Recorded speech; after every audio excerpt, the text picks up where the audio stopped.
wabarakatu ndagana kulamusako nkubuuza kamaca gali gatya enaku zimwe ziri 7 omwezi ogw'omukaaga era nga tuli mu mwaka 2022 olunaku lero lukulu nnyo kubanga abakulu babiri bagenda kuba boogerako eri eggwanga Bwegwani Kyagulanyi Robert Sentamu agenda kuba yogerako eri eggwanga ku muwendo gy'ebintu egyekanami esaazi zijja kubeera nnya zennyini omanda omukulembeze we agenda kuba yogerako eri eggwanga kyetuyita State of National Address President Kaguta Museveni oli agenda kwogera ssaawa nnyo olina ajja kujja eddako akawungeeza agenda kuba yogerera wali ekkololo naye ababaka bavuganya gavumenti baga nti bajja kuba nga bagenda ekkololo ne twewuunya bali bayise ennyongeza y'emisaala naawe ensi bakkiriziganyizza kyogera kwa pulezidenti baga nti bajja kuba nti balinnya ekkololo kale wakimuboole bimatemu ne mubikkiriza munnayuganda afuniramuwa ate nkataga emanya program the sharp talk mutavu yatulise dda waali mu nnyo mutawani w'omugenzi yowaana byulimamonenda matavu mama nkulamusaako era nkusobera okuba nti oterera bulungi nnyo naye ntandisa namuwuliraga nnaku kubanga bannamakindye mwe tusinzira oba tubaweereza bafiiriddwa era nga baaviiriddwako omwana omuto embula kalevu omuvubuka abadde atandise okuba nti asajjakula ayitibwa Mugambe Ezra mumanyi nga Bebiya abadde asamba omupiira ekifaananyi kyolaba ekyo abadde akubira omupiira ku mmeesa awo asambira mu Bugerere esaza ly'e Bugerere asambirako ne mu Central University gy'abadde atandika okuba nti asoma omwaka gw'ogusooka ne Makindye Cubs eya Coach Serumaga omwana Bebiya yalumbiddwa abatamanya ngamba ne mufumita ebiso byamujje mulamu bw'ensi eno olunaku ekiro ekyakesezza olunaku olw'eggulo tusaba Mungu abeere nga famire ye agibwe tunatulamu ne famire mama tukugumya tusaba Mungu abeere nga akunyiga ebiwundu wamu ne bannamakindye mwenna abasami omupiira tubasabira okuba nti munnamu njege yabaguddeko mugiyitamu bulungi naye nga tusaba poliisi eyongere okuba nti ekola okunoonyeza kuba ekikola ebikolwa bino ebyongedde okuba nti bigwawo mu ggwanga lyaffe Uganda abantu nga batugumbulwa mu ngeri ey'ekyononero so poliisi mwongereemu naye anvuddewo nga batufunira ensonga okuba nti nno abaka ba paalamenti bayisiza ennyongereza ya buwumbi 193 alawensi zaabwe kubanga embeera nabe ebanyiga kasabuni kabbeeyi kasukaali kabbeeyi n'amafuta ga bbeeyi bonga ababaka beeyongezaawo era nga ne mbalira y'embalira y'eggwanga egenda okuba nti eyisomebwa akaseera konna paalamenti eweereddwa obuwumbi 7 paalamenti yokka n'okubanga basaba ko ndibongezebwa omusaala ku bukadde buve ku 3 budde ku 5 gwali bukyali gutyo ate basipiika ne deputy ne baba nga bagonomeddwako kapyatawazi Benz nzetamezera okugamba nti yagula naye n'agiterako n'omuzimu gwa mukadde Benz ziri mu buwumbi 2 n'obukadde 8 era ng'emu yatuuse dda mu ggwanga ndalingira wiiki ejja era nga bingi bikyali mu paalamenti Mathias Mpuka omubaka akiikira Ngendo Mukungwe era nga leader of opposition agamba nti abaka paalamenti enteesa yaabwe yakibogwe nnyo era okuba nti babangulwa kyokka bebasaba omusimbi omuyitiridde wamu n'okubanga abaka 2 baafumuddwa mu paalamenti kooti yagambye nti okulonda kwalimu ebibuuza bingi isi eddemu okuba nteeka okulonda okupya naye twene nawookera wa COVID-19 naye yakomye mu ggwanga minisita Achenga atugamba twerinde kubanga nawookera COVID-19 naye yakomye Besigye ali bweru ku bukadde 3 obwali 3 bwafuuse 3 bwokka kale katandikiraawo kawulira nga koogera kakolera bafere sandike ne minisita yennyini Jenusa Achenga osooka na biriwa kati ono omulaba kati ali ku experts want only 2 level subjects ku byabusiru ate biti ebyokuvuma omuhoozi yabivaako Museveni yabakamulanga ebyenda by'embuzi n'abakozesa endagaano kati ono ali ku education. Experts want only 2 level subjects. I'm not worried why governments come and go. Chitufu. If you have messed up education, other people will come and come. Why do we have that a member of parliament must have a level? A level is the level of education. Yes. Are you squeezing all the subjects into what? Into one. For 2 subjects mbili zokka. Are we going to experiment with education? Lwaki ebintu bikyukakyuka mu njenjigiza byaffe? Mulimu ababikoleramu. Bagoba ki? Yes. Erika nkubuulire. Eriyo diguli bagiyita BA flat. BA flat. Singa obadde omaze masters. Genda osome BA flat. Okay. BA flat. Oyo gundi oyo eyangu mamu asleep like a frog. Tachalabika kati bakozesa emboni bagikanyuga oyo gontango odoyi nazimba ekikomera kiri wanudde you will be arrested and answer kakati be a flat toyina kyokulifying but it gives you knowledge. What ina qualification yonna osoma be a flat ng'oyina masters degree you benefit. It's general paper. Okay. It's a general paper. You do here, you do economics, you do here, you do here. A big flat helps you when you have already acquired. Oh, it exposes you to many issues. Okay. But if you reduce to 2, you are going to get 2 teachers. Subject bagala bbiri zokka. Yes. Eriwo n'eriwo. Era baga tubere mu science. Me, I'm not worried. You experiment, then tell government but experimenting on mukubana bani. Other people will come. Eggwanga ligenda mu maaso oba. And we go back to the original education system. Kati ono ye. Kuloko tower. Kati aliko development. Kampala clock flyover. Yamunyuko ono inflated report ali mu New Vision. Bali bamukozesa because without education advice cannot survive. Okay. The newspapers cannot have defeated them. Have exposed them to the public. Sijja kubikula kirala. Kali. Omulaba nti ayogerako ku development kati. Omulaba? Clock tower abali kumpi kugimaliriza. Bya Museveni byatabala. Abadde abateekamu ssente bamufundiriza. Bamunyinayo bamunyigidde. Bagamba mu Mirundi can go to New Vision. I cannot even go to New Vision as a visitor. Buno omutwe tegukola mu New Vision. Even if we wadde okukyalayo on the board of directors, I cannot even be a visitor in New Vision with this head. Okay. Kakati ono omulaba. Ab'emmundu basse Semaka. Emisana tuko. Semaka means a respectable man on the village.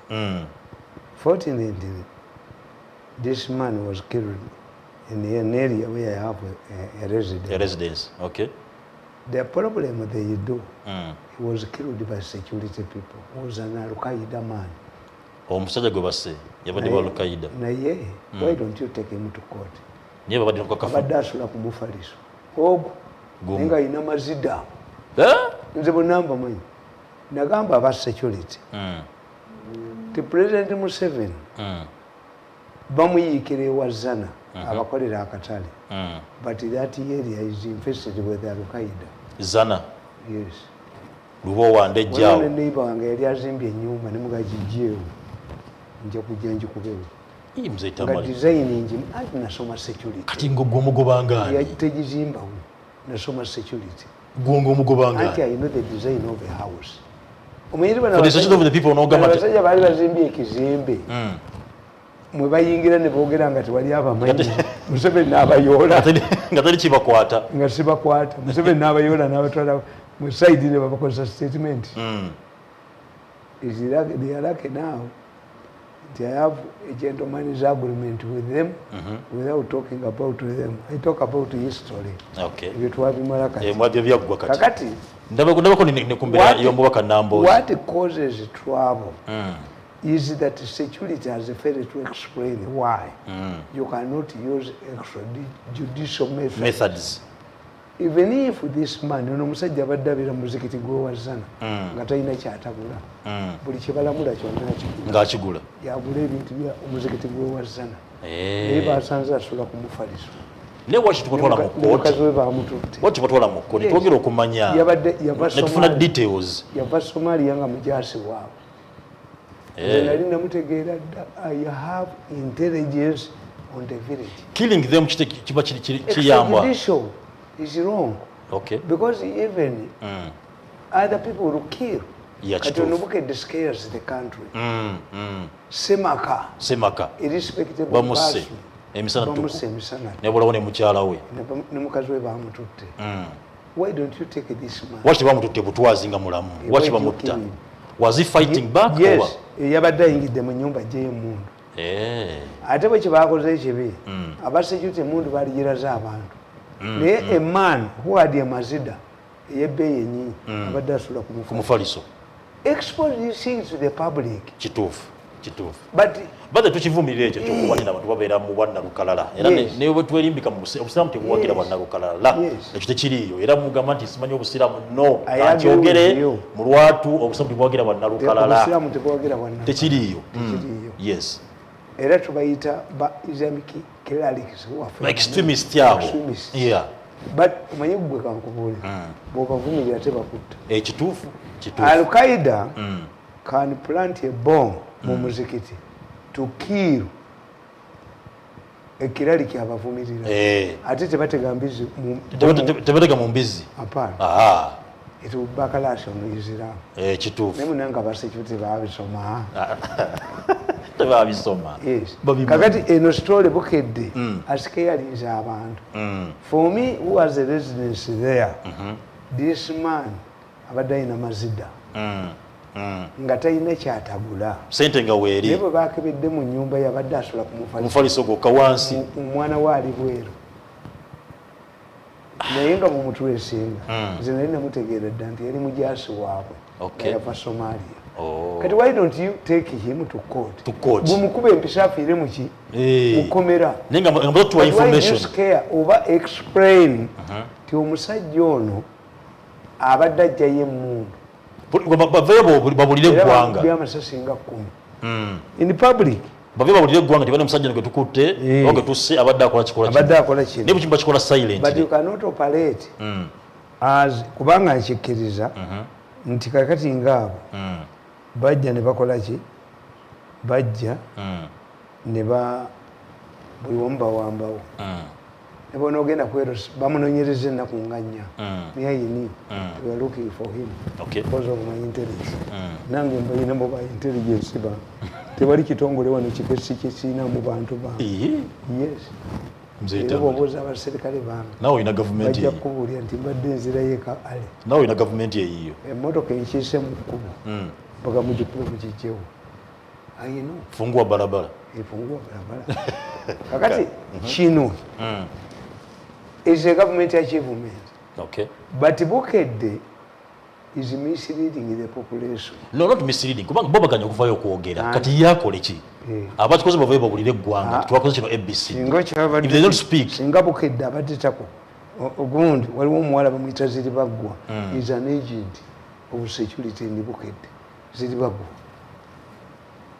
kale tudde kweno tujja tugende ku nsonga anga over luxury cars for speakers awo anga ali musungu fera ndi basungu wavu embeje tuli mwene sawa zino emmotoka za bumbi bubiri n'obukadde 8 let me read for you bagateko kubazimbira amaka kansoke mkusomere mzee Tamale tebalina maka kansoke nkusomere akatabo kange kana they got money obukadde 2 sijja kulaga taito yako naye nakawandika nne okawandiika nga 25 November 2013 2013 nakugamba twogera ku nsonga y'emmotoka y'essente zayisiddwa mu 2008 n'okwongeza omusaala why opposition seems to dominate why does the opposition dominate the media okay nabagambye neerabidde olupapula lwange naye mu mmotoka balundeetere Sunday Nation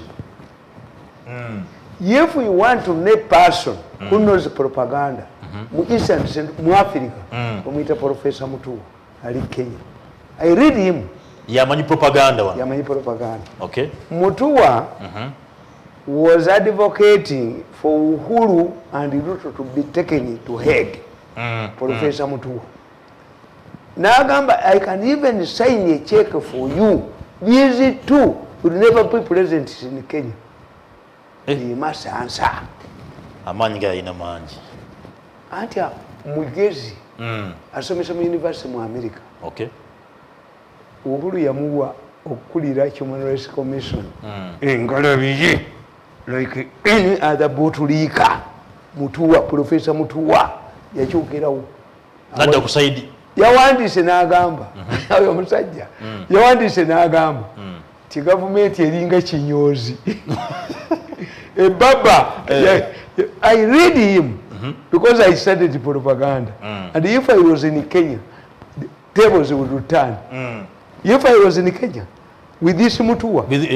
Bidde na duka like I've done here. Alidde bigambo bye. Nasoma propaganda. Kati Mutua nasigala nga wala na Ruto.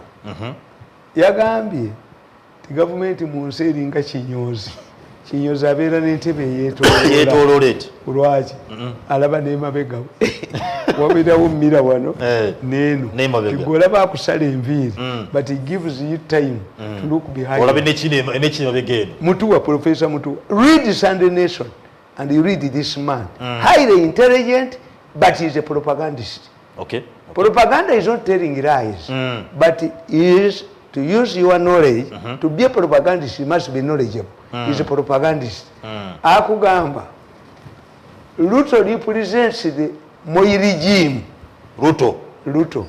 But if Ruto represents the Moi regime, what about Uhuru Kenyatta, who was the chairman of KANU? You are representing Gachi. Kenyans would ask this man. Yes. Okay. Over the two, the cardinal and the parish priest and the Omusomesa Wokuchar, who benefits more from Christianity. Uhuru was the chairman of KANU. Ruto was not a chairman of KANU. Ruto has never held any post in KANU. So, but this Professor Mutua is telling Kenyans, Eraba Agambi, Ugundi Musoka, yagenze wabwe mu Bakamba, nabaga nti olwa kuba number 2, nze ate nze number 2. Kubanga abagamba mbuye next in line. Where? Irrigation, where? Yes, that's why in Kenya they have failed to pin Ruto down for corruption. Nayaba inako data. Bwebagireta agireta. Agira. Kakati a problem eri mu Uganda. There are 2 issues. Okay. All of the problem you have in the scandals, Bajozi, is arrogance and greed. Ofunye 5 billion. Museveni yabayita n'abagamba nga Mirundi simulabawo abajozi bannakalema bannalwiiso mbunze nzijemba be 5 billion bazirye nga nzisiridde nzi defending mu future collective responsibility. It was Saturday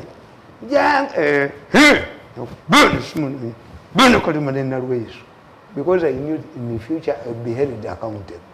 Sente zaabwe bamala zibba 5 billion embwa ne bagikanyuka kasasiro. Am I going to be your Chidori? Am I going to be your Kiriari house? Am I going to be your Mpakas? Hey, if we want to access this money, can you go to New Vision? To be your Mpakas? Can you today kusonga speaker? And in Kuboli, Tibane Chibakolo Bubi, Abasija of Parliament Bagesi. Museveni yakute 20 million. Nazua, Abalunda speaker. Nabo opposition in our debate was 30%. Calculate what is 20 billion. Yes. Opposition ne yega second ne need yezayo. Abaranira abantu. Atatu wadde. Akwati 20 buli mubaka wa parliament. Bamode 20. Yalonda speaker. Bamode 20 million. Gazachi. Nababa bakaba parliament abata opposition. Bata award. Nabone betera wezabo. Sede wadde zachi. Ayabaza kulonda.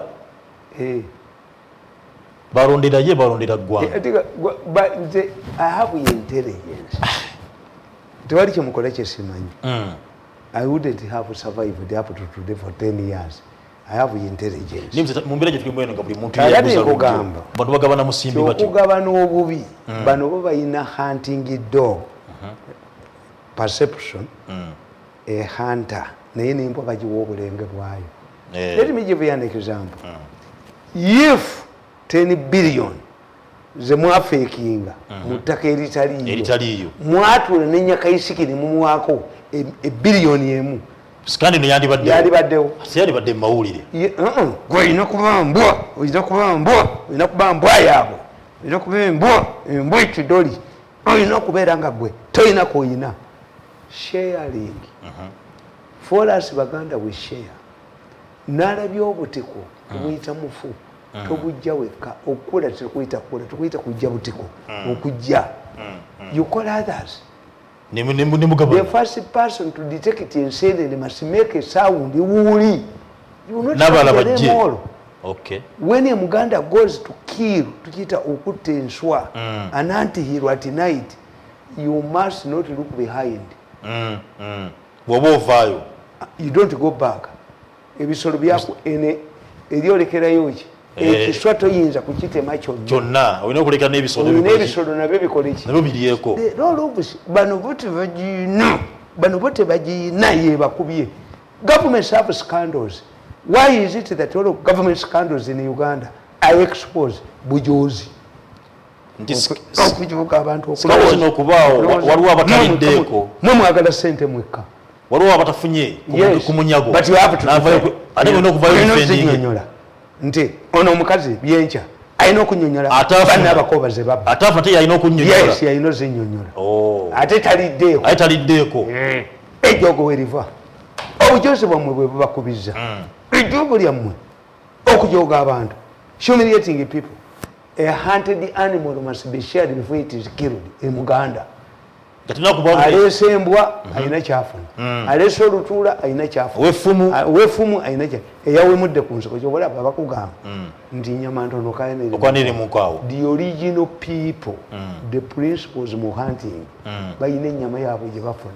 Kati after getting ne bakuwaako kati gwe tuyinza kayana kuba you are not provided for. Kituufu. Yes. Tolinako omugabo gwo. Naye gwe mubaaga ente enzibe embwa nejja okunuuna ku ddiba omusayi nayo nemugigoba. Obwo bujozi bwe bujozi bwammwe kyekibakubiriza buli wamu kyekibaswaziza buliiti okulowooza nti abalala mbwa nembwa bagiwa obulenge bwayo. Kituufu. If all of these scandals explain them, is arrogance. Okay. It is arrogance. Olujja ssente bokka bannannyini nsi kuba baaginunula be balina okulya bokka. Why do you involve us if you are going to eat alone? Government yamwe mugifuge mwekka. Yes. Okay. Government yamwe mugimanaginge mwekka. Myamwe bitter man. Why? Nti omaze okulya 5 billion onsindike watali ssente ate enkeera bampita nkomewo nalinja batta nalinja kuba tukambatire mu meeting emu obwo obujozi bw'omujooga abantu kakati nkubire negamba nti feri ni mu Europe mulimu. Let me give you an example. Two examples. Nsoma akatabo kange we have time. There is a respectable politician in Britain was called Lord Archer. Lord Archer yalina malaaya n'agenda ne mukwano gwe nga bwe tunagenda ku beach nga tulinde malaaya. Olupapula lwa Sun ne luwandiika nti Lord Archer yabadde ne malaaya ku beach. Lord Archer n'abawaabira ne fulendi we n'aga nti tetunnabaayo. To the contrary, wabadde walala nnyo seeyo gye boogera. Olupapula lwa Sun compensated, awarded Archer £500,000. They failed to share it. No, munne gwe wabadde naye. Munne yavaayo naga twabadde ffenna yabadde ne malaaya. Nava nayogera amazima. Yesibwa emyaka 10. Failure to share.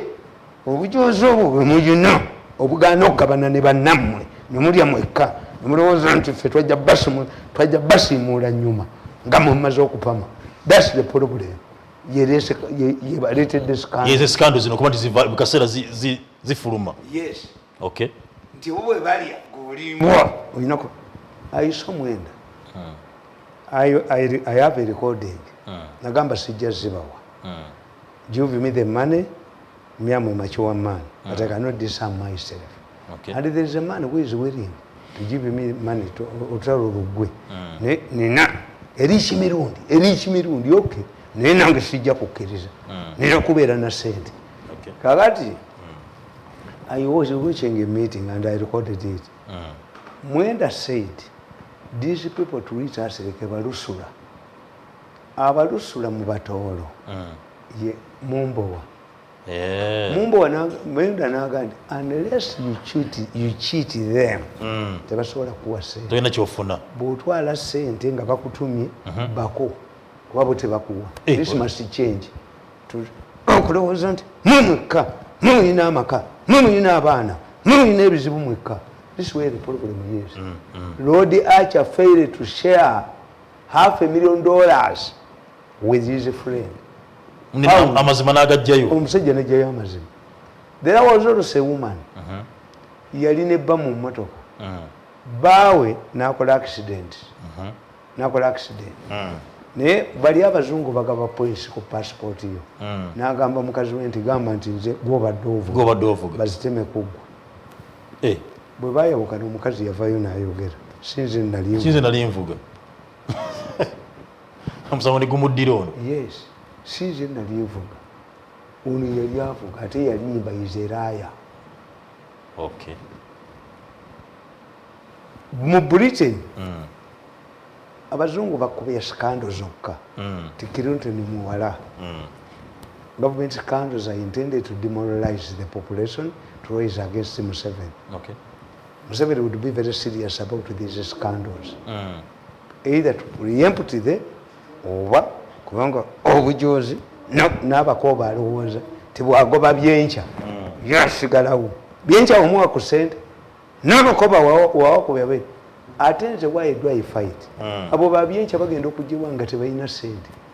Byenkya talina kuba tebamuwaako preemptive tulina mugoba n'abakoba ogenda kudda gwe yakayingira jjo wano abadde mu poliisi gwogoba banno. Why didn't you share?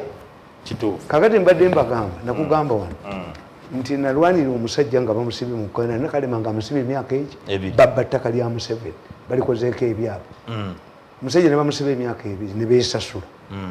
Kakati bwe mwogerera ne bamuta pulezidenti n'alagira nti mutwaleyo abasaveeya lyasi Museveni talinga bemmenga abataagala basaveeya ku ttaka lya hamu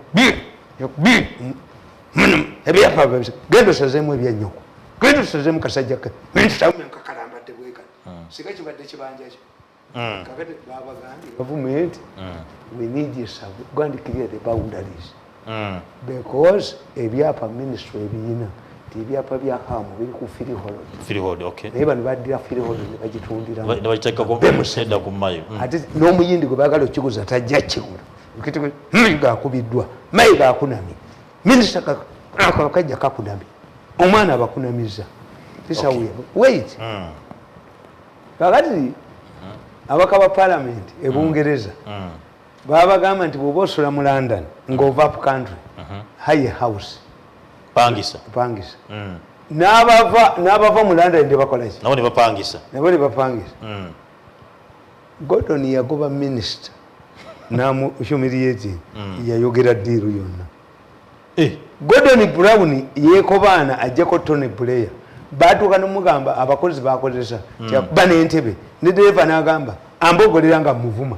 Gordon Brown yafuuka prime minister wa Bungereza naye nga kyava kuki butakkaanya mbi mujoganya abantu si mmwe mwekka mwetaaga ssente ffenna twava ewaffe kujja kukima ssente muyige bane ennungi teri gavumenti etali mu scandals nenoddira $400 million n'ogoba inginiya Lutwama n'ogoba omusajja omukiga mwene muzirya naye nga kitutu ewaabwe talinayo kantu naye nga awalikye ne tuli agenda bo tebakwatiddwa abalyo ssente oyo omukozi omulamuzi nalyo gonde mutaga nikibujja bijja kukwata kuba lipooti yo weeri ng'ababba $1 million basasula $1 million ya Uganda emu you'd be arrested.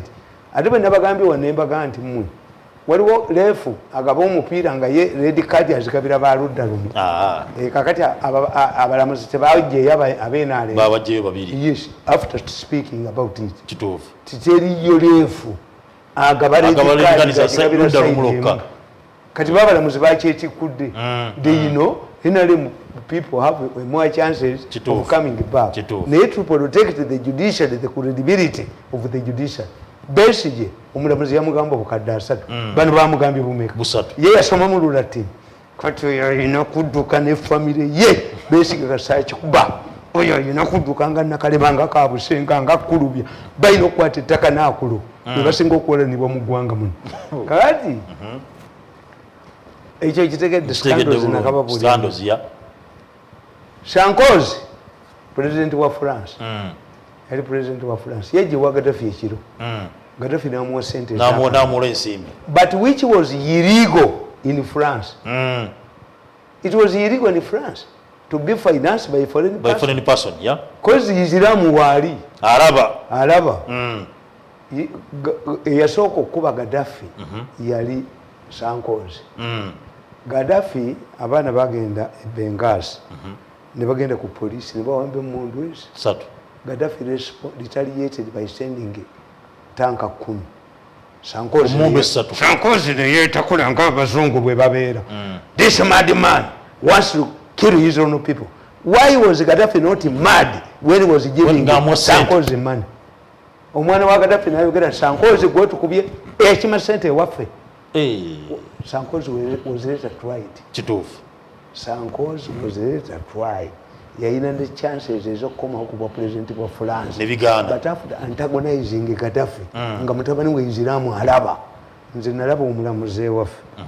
Kitange yayina akaye n'ekibanja. Kakati omulamuzi yajja kiro. Mirundi yayina ekibookisi kye mwatereka ssente n'amuwa. Omulamuzi n'agenda. Kozi na bali bakoze eki. Bamuwadde. Mirundi ng'atoola mu kkooti. Omulamuzi yasomanga judgment nga tamutunuulira. Bw'atunula eno bw'atunula. Kaseyaga nti Mirundi gumusinze. Mirundi yafulumanga ageezi. Nadda n'ateega abalamuzi we bafulumira. Mirundi yakwata omulamuzi ettayi. N'amucapa empi. N'amukuba ku ttaka. Ensi n'edduka. N'agamba njagala zange. I had my father. I'm like him. Mirundi was a tough man and I didn't tell him. Yamugamba njagala zange. Yamuga bwamene Mirundi tunaabiraba nedda sebo. Tetujja biraba. Kati ngenda gula we Masaka. Zange zi Mirundi yakuba omulamuzi Katonda amutte. Engabana. Learn how to share. Learn from today. Nebyenkya naye ayina ebizibu. Ate bwe mubakuba, why do I fight these people? I went through it. Kabusenga ne bwe kiri bakine kulubya. Bali kwata million 10 ne bagiteka kabulia. Bankuba emyezi 6. Agabedde Kampala mugawulidde. Museveni yayise Mauritius akabere mutabani w'omutwe. Me who has worked, devoted, committed in the State House. I'm now a madman, according to Dr. Kabusenga and Dr. Kulubya, under the instructions of Professor Nakalema. I'm a madman now. Kendi kwata Kabusenga ziri dokunywa. Kendi kwata Kulubya businza baso. Because one day in the future, people will ask, when you develop democracy, it becomes a kateba. One day they will ask my son, but one day our father was described as a madman. Fitina najiddiza Kabusenga. Naye likananga ndege. Hirupe. Uba hiru go back to Sironko empty-handed. Kabusenga must pay and Kulu. Okay. Kazeti me read my book. Kari. After explaining to you. Today kusonga zaka piata. Nkugamba Parliament. Media. Nkugamba nakawandika ddi 25th November 2013. Sijja kukola kakala yako according to the new agreement I have with these people. The gentleman's agreement. Okay. Tokyalaga. Sijakuba kutambi bwabwe sijakola. In fact n'obutawo bwangu obumu ngenda buwizi drawing. Okay. Ngenda kubuli designing. Amanya kabwe nga gym. Kirungi nnyo. Yes. Tuve mu ntalo. Mirundi is not reliable. Tuve mu ntalo. Tuzimbe eggwanga mu ntalo. Okay. Media. In my earlier submission, I pointed out that many NRM supporters wrongly think that the opposition is dominating the airwaves. The reasons for this are many and include the following. Why do you believe that the media, that the opposition leader Mpuuga, when he makes a stupid decision, DP will mulimu gwayo kwekandaga? DP eriyo kwekandaga wekandazi. From 60s. But let me tell you, ladies and gentlemen, for us who did the political science, before you storm out of a meeting, you must understand, have you undermined the column? Yes. Column ogitemyetemye, ogisaanyizaawo, oba okufuluma kuyina ensonga wadde kuyina mugaso. Yes. Aba DP bekandaga mu nkaaga. Aba DP bekandaga ng'obutaso. You are stupid. Silent, total silent. No. Aba DP bekandaga mu nkaaga ne bafuluma. Abekandaga mu kinaana balekera Obote budget mu kinaana. Obote nase. I saw Samuel younger brother talking big. Where was he? Budget yayisibwa. You cannot storm out of a meeting unless your departure, your decision will paralyze.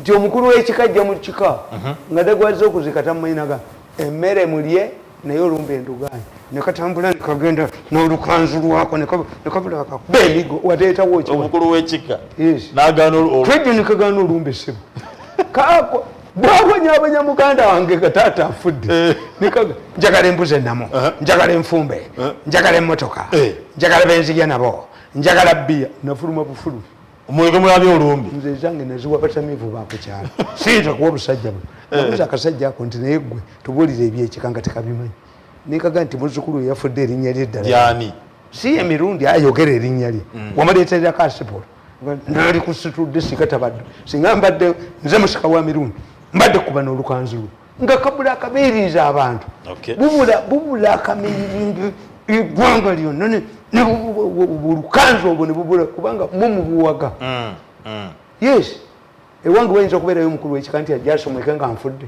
atawanya abaana bange nga batawanyako ki ye passport entwala mu ggulu nti kajja katawanye kazunge n'olukooti lwako njagala ennyama njagala emmotoka bwe bazzukulu be tebagule tozaalangako baana balina sente zigula mmotoka lwaki jjajja ye taba na mmotoka lwaki omukulu w'ekika taba na mmotoka lwaki egwo ntaba na mmotoka why do you burden other people nawe osuubirayo eggulu I'm going to make a miracle. Nga wagamba oli 80% shiriki and 20% mukatuliki. 20% wala mu ggulu. Nze sirimba Katonda.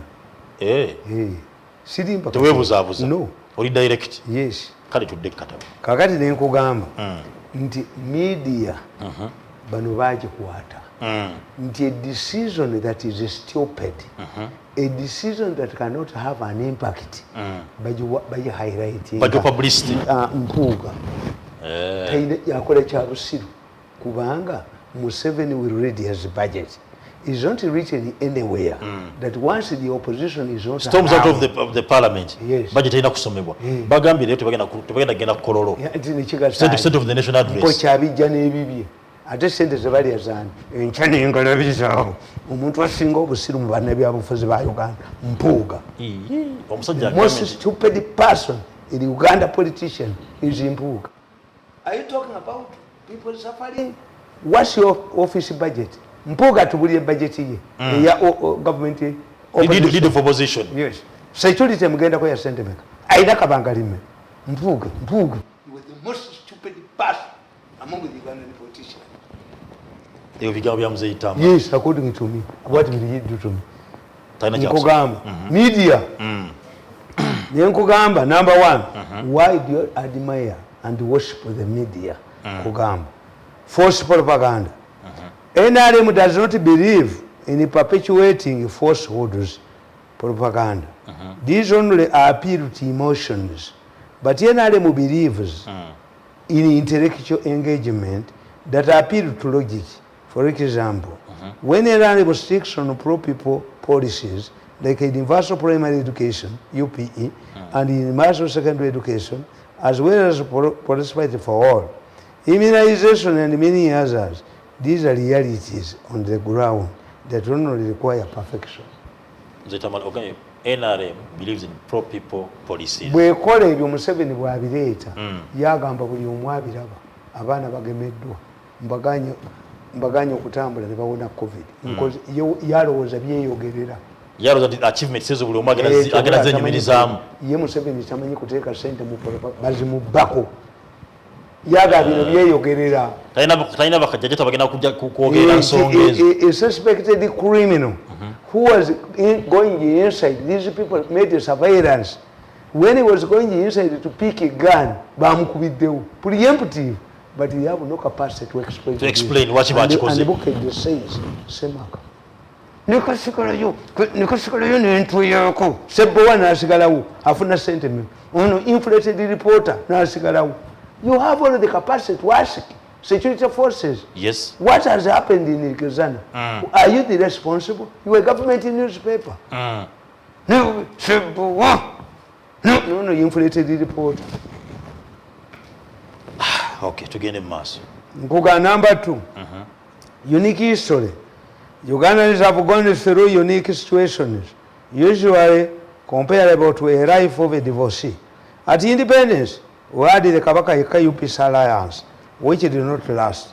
Mutesa II, in his own book, The Discretion of My Kingdom, states that after independence ceremonies, Obote did not get time to meet him. He had just used Uganda as a ladder to become prime minister. In 1969, Obote declared a single-party state, effectively banning other political parties like the opposition, Democratic Party (DP). He was deposed by Idi Amin himself, removed by UNLF.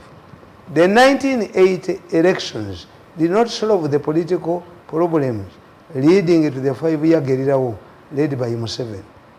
Kakati nabagambye nti ekibulayo kyokka ekibulayo mu kulonda kwa kinaana Museveni. In 1980 you gerrymandered. NRM yaddira constituency mweyina obuwagizi ne gerrymandering okutematema bugundi nti kati waliwo nowe NRM akiikirira egombolola get numbers in parliament. Are you different from Obote? No. Nembagamba nti Obote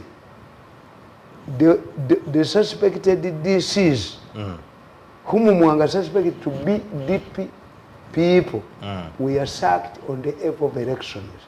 NRM's government sacked the other DCs on the eve of election. Nembagamba nti kyemusigalidde okukola kiri kimu. Mr. Justice Masika yali kada. Saagala kukyogera oba n'owinnya eddolo kada. Abantu bakyema. Tokyogedde. Yagamba Bobi Wine, try your plan B. There's no judge who can tell you. Tokyogedde. Go and plan your plan B.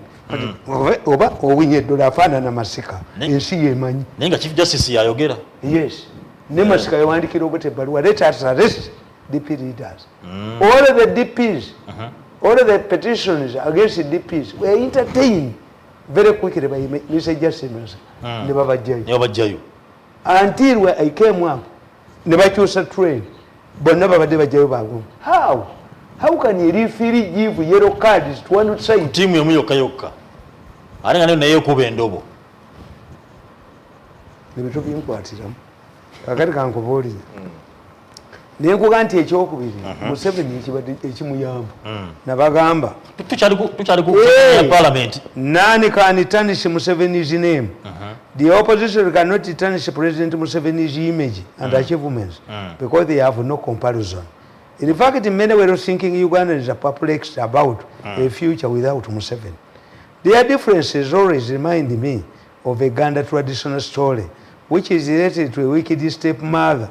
She smeared the beautiful face of the first stepdaughter, forced the suitors to marry her ugly younger daughter. The suitors recognized the beauty of the stepdaughter, arguing that it was cheaper and easier to clean the smeared daughter from the beautiful girl, that buying cosmetics to enhance appearance of ugly one. We must also understand that NRM is a well-organized kati byafa anakwandika biri ku Mzee Tamale olaba nze kabwe ntunula kati wenda badde ntunula ku Sunday nagenze wa Brenda pana ne bajja ne bakola bwana bakola ko nokutereza n'enjirayo ku nabagambye mfana mutabali wange onali mu parliament oyagadde Mzee Tamale natugenda mu kuwa yesuti ogiraba esuti njiraba alhamdulillah kamba tuukire ku kino so ogenda kuddo kituukeko natugenda mukumu ina sati mnijokoze mbo bannayuganda basinga beraliikirira bw'okubeera mu ggwanga nga President Museveni taliiwo. The future without Museveni? Are you sure? Yes. Museveni will decide when to go at his leisure. Kaseya kutuma n'abakomera nk'ebyenda by'embuzi nabadde ndaba ku byuma byange sigenda siriddayo kubyogera sigenda kudda mu bba kuba butambi naye mbakwata I say former minister and my friend and my Tanzanian friend who insisted that he must see me. A Tanzanian friend lectured them for about 10 minutes or 20, abusing them, criticizing them. Very powerful man, but he will develop this country. the investor of the year, I can declare the investor of the year is that Tanzanian friend of ours. Okay. Namubuza, are you the man who has been ringing me? I'm the one. Why did you make this mistake of fighting this innocent man all of these years? Can you evaluate what you have lost? Namugandi, I don't want to repeat those mistakes. We are now having the man, we are moving with him. Yasazewo, new path. Can you bring that money to me? Ordinary messages. These are his messages. The man he has been, even yesterday he sent me, I was watching the meeting at 7. Okay. Yes, we are about to solve this problem. Museveni yeyeretera ekizibu. Ti Museveni akwata empologoma embwa n'emulema n'emutabaaza oluggi. The circle of the military is the largest, bigger than the banks. Yeah. Naye teri mujasa tafuna ki. Sente ze. Naye abapoliisi emitwalo 7 bagibajjako. Tebazirabako. That's why the soldiers, the policemen, transfer their anger to Museveni. Nti Besigye bajja omukwata kwaliwa park. Bapa the sawe webazinamu. Abasirikale ba police nga bamukola bati. Yongeramu. Bebetoloola. Hello. Nabo beboogera bakola ki? Babiwulira. Nabagambye lwaki Besigye atoloka mu nnyumba ye. Ani ataka police n'ekuuma. If you lack the capacity to contain Besigye, why don't you dress prison wardens in police uniforms? Katumulemu katumpikira The problem is that wesibe Besigye bamuwagira abapoliisi bawagira Besigye katudde tova